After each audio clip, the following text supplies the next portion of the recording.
On the last episode of this build, we finally got around to one of the most important things you'll have to do when you're dealing with a 40-year-old vehicle, and that's stripping it down and tearing out the tangled mess of spaghetti wiring that's all jammed under your dash and inside of your engine bay. To replace that old tangled rat's nest, we picked up a Painless Performance direct replacement harness, along with one of their track rocker boxes and one of their 6-switch rocker panels for the interior.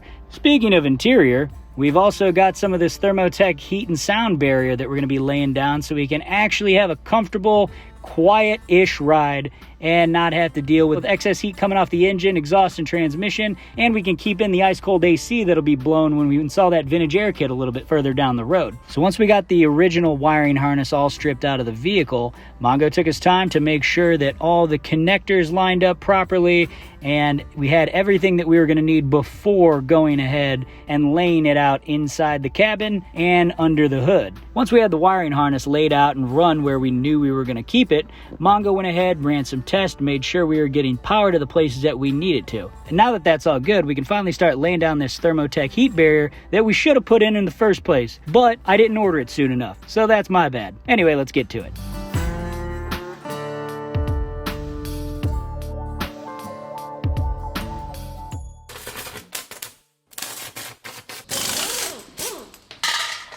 All right, we're back. It's the weekend. We're gonna pick up where we left off on the K5.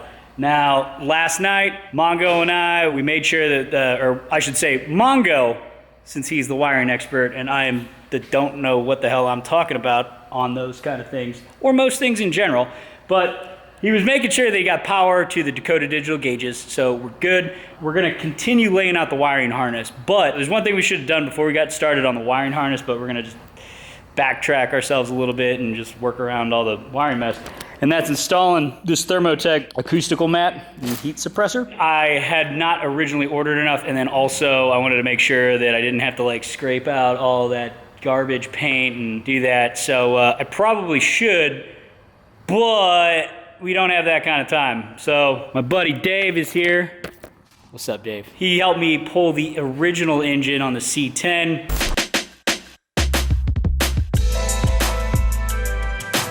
Yeah, he's gonna help me get this in so we can start having some insulation in there, because we're gonna need that in a little bit later down the road here in 2 weeks when we install a vintage air kit, because we want to be able to keep that heat and cold inside of the cabin, and then also the extra heat from the engine outside of the cabin.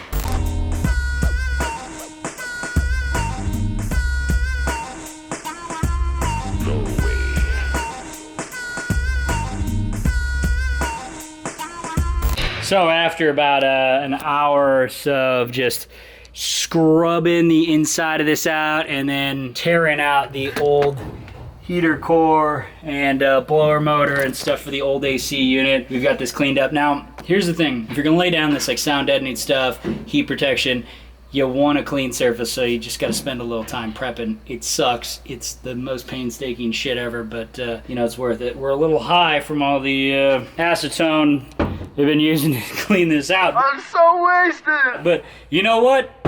We're good now. Good times. Good times, that's right, Dave. So now we're gonna start slathering it up on the firewall here. We're gonna get that taken care of first. You know, we tried to pull this dash out, this metal piece, but this goes up and then you gotta basically pull the windshield out to get the dash out of this one. Pain in the ass, right? So we had to leave it in. Yeah, we're gonna start doing the firewall first, and then we'll move our way to the floor. Just try to get it knocked out because it's Saturday and we got shit we wanna do.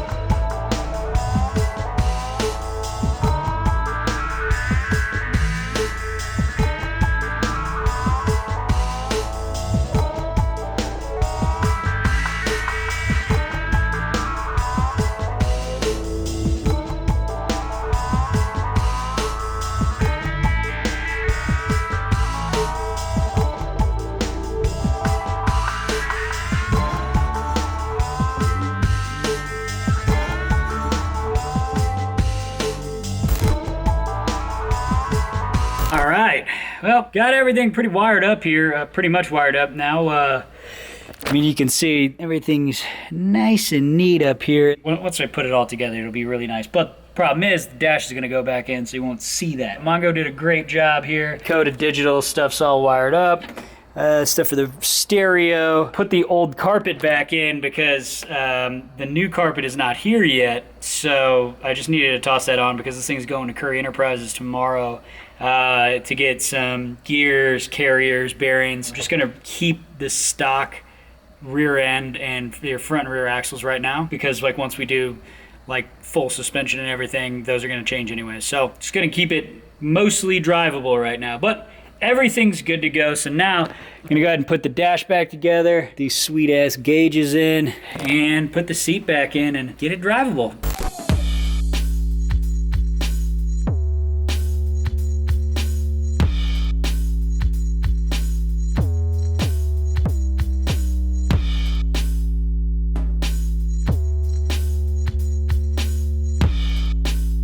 Yeah, buddy. What up? Pull it on in, man. So my buddy Mitch just came down because he's got a grill for this thing finally. Been looking for one online and he happened to have one. Look at that K5. Many of you have seen Mitch in some of my last episodes of the C10. What up, Mitch? Good to see you, man. Good, man. Brought the K5 out? Oh, yeah. Hell yeah. Dude, you've got the one thing I've been searching for. Rear bumper, brother. Damn, hell yeah. He runs Square Body Syndicate Classifieds. This is my guy. Anytime I need parts where it's like classic OG stuff, like legitimate, it's always hard to find. This is the man right here. Right on. So you have brought me a grill to at least hold the place until we can find the right one. That's right, man. Yeah, so tell me just break it down for me real quick on these because this isn't easy to find. You know what, man? This one right here particularly came off a 78 Chevy C10. We're looking for one exactly for your truck, but anybody that knows that hunts down these grills, these parts, knows that it's super hard to find. They're so brittle, but we're gonna get lucky. The hunt continues. But in the meanwhile, we'll go ahead and bless your Blazer with this one right here. Got a GMC grill on the C10. We'll put a Chevy grill on the K5 here, you know? There it is, man. We'll make it work. Oh yeah, well, dude, I appreciate you. Hey, wait, here, foot dap. There you go. You know it, brother. Yeah, we're staying safe.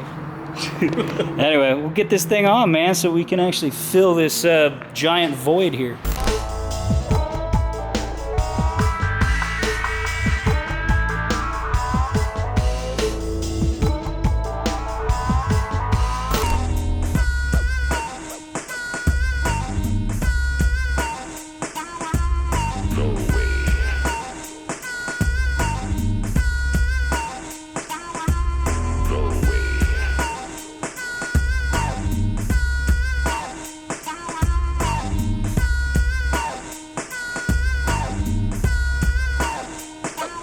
Well, there she is in all of her glory. Now, I did get a surrogate grill that is period correct, although it is not exactly brand correct. That's okay though, we're gonna fix that. But you know what, needed something there because the old one looked janky and not having a grill looks wonky as hell. Did put the new wheels on, new old wheels.